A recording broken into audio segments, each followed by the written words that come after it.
So in the previous video, we looked at exporting and importing keyed animation, and in this video, we're now going to add in a camera and sort of view the experience of what we're going to see. So I'm going to create, go to cameras, and for this initial bit, I'm going to create just a normal camera, and I'm just going to call this normal camera. Okay, and from this we're just going to sort of position and see, get a nice idea of what it kind of looks like to be on our ride. If I push F, I'll be able to go in and zoom on there and be able to see where it is. And if I put the camera there, you'll see at the moment it can be quite difficult to see. So if we go into normal camera, this is essentially what it looks like. I'm just going to change this to classic view, and we'll just go back into there. So go to panels, perspective, and go to normal camera. And if I push this button here, which is like a blue circle inside a white frame, you'll see our film gate. And if you go into your settings and kind of change this up to something you probably get typically, which is like 1920 by 1080, you get an idea of what that overall view kind of looks like. And you can reposition this using your mouse to get an idea of where we are. And from that, we can then just go back to our perspective camera, and we want to actually just attach that to this object. Now we could constrain it, which would seriously limit our ability to be able to manipulate this later on once we're in the carriage. So what we're going to do is we're going to literally push in the middle mouse button and drag this camera into the carriage. So the carriage is following the track, the camera follows the track, and the camera is essentially the person's head, and that follows the carriage. It kind of makes sense. And so if I play that back now, you'll see that camera follows that around nicely. And if we actually look through the camera, you'll see that we now get an idea of what that experience is like. Because I'm screen recording, the playback is lagging a little, but hopefully that should be better. Okay, so at this point, if we need to make any changes with the positioning of the camera, you know, we would start thinking about maybe keying some animation in at certain points on the rotate values.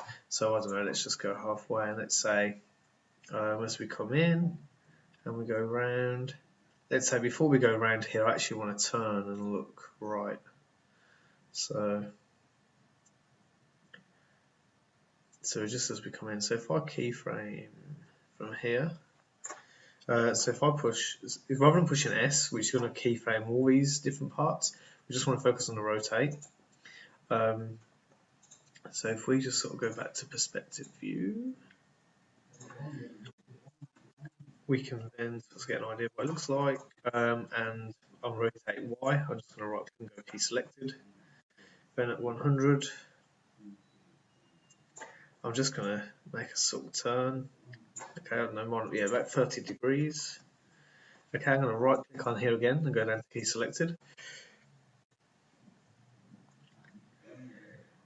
Then at this point, I'm just going to push it back to 0, and I'm going to key select again.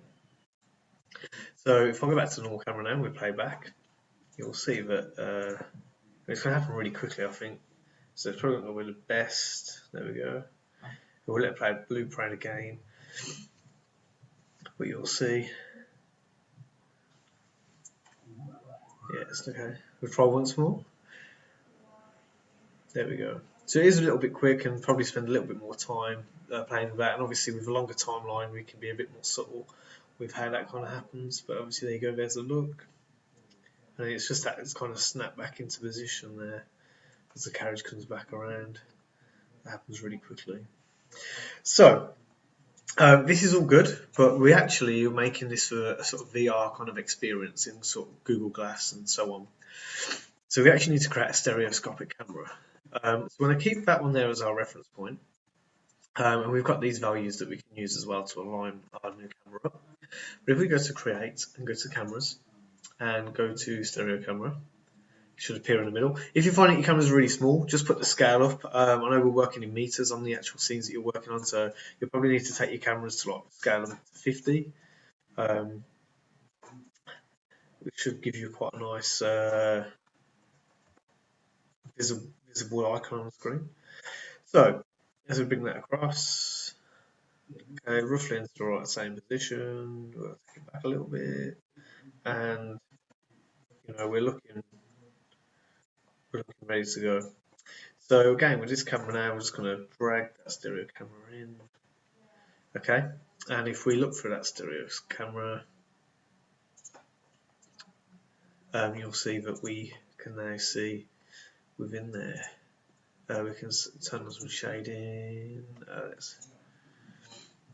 So there we go. So if we put in, obviously, if we play that back, we can't really see the stereoscopic effect, but we can see that it's in roughly into the right position. So what we're going to do is now set this up ready to export. So we're going to change our drop-down menu to rendering, and within this icon up here, that's one of those snapboards with the small gear on. If we go in, I just want to, can I reset this? No. So let's start at the top. First we're going to do is set our saving path. So I'm going to go on to edit, change project image directory, create a new folder on my desktop. I'm just going to call it test run. You might keep yours within your project folder. That's fine if you want to do that. In fact, we'll put it in we'll put it in our project folder. We'll call it test run. Click select, and that needs to be on the images folder. It's because it will save it into this pathway automatically. Okay, click accept. So the first thing we're going to do is name our file. So we're going to call this test render. And from that, we're going to just, for this project, we'll just use a JPEG, so it's going to give low compression. We might consider using a Taj, which will give us a lot more detail. But again, it's larger file sizes, and at the level we're working, we can work with a JPEG. So by default, you'll find that your frame animation is actually on a single frame format, which is the file name. We actually need to change this to fit in what we're doing. So we've got name, which is our file name, which would be test render underscore, and then we've got a little numerical hash, which basically means the frame number, and then ext, which is the extension, which at this point is going to be the JPEG. So if we select that, make sure our frame padding reflects how many we need. So we're going up to 200, so we only need 3. You might have be in the thousands, so you might have 4. And if you're in tens of thousands, you may have 5. Then from there, we need to set our start and end frame for the render. So our start frame is going to be 1, our end frame is going to be sort of 200. And we want that to render from the stereo camera, and we want it to render the pair, okay? So that is the left and the right eye. So our presets, as I'd already set, the HD was on 1080, but realistically, we don't want two 19 by 20 and 1080s because that's going to be a full screen like this twice over. We actually need to cut it in half. So half of the width is 960. So from that, we then can click close, and if we go to the normal camera, and you'll see now that film gate is there. So we know that that's going to be the right size. The 2mm is going to make that full screen suitable for us to kind of view through Google Card. So what we're going to do is then go to render and then go to batch render. At the bottom of the window, you will see that in here it will start calculating loads of the processes and do sort of the background work, and then eventually you'll start to see it populate and make some of the images, and you'll kind of see them go up in percentages. So if we come into here, and if we let's go to desktop and road on the right, and we go into images, test, was it test render that I saved it as? There we go, test run, yep. There we go, and now you'll see we've got our stereo camera right in there, and you'll see that in a minute that should start to populate with images. So we've got our first base file in there, and yeah, once that's done, we'll have two folders. One will say camera right, one will say camera left, and then the next stage for this is to then import that into After Effects or Premiere Pro, and we'll start collating those together. So I will see you in the next video for that, and hopefully by then this will have finished rendering. Okay.